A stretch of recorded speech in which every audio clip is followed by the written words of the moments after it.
Today we're here at Pryor's Nursery, and I'm going to talk about this variety of green giant called Steeplechase. The Steeplechase is a slow-growing variety of the green giant.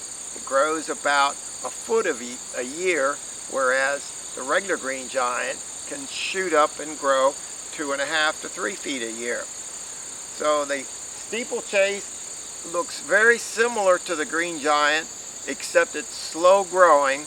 It's deer resistant and also has the same root type mass that we have in the green giant, but it's a very slow growing, more compact evergreen for privacy screening, where you don't need to get it too high too fast and out of bounds, and a different type of plant completely than the green giant, but a similar look.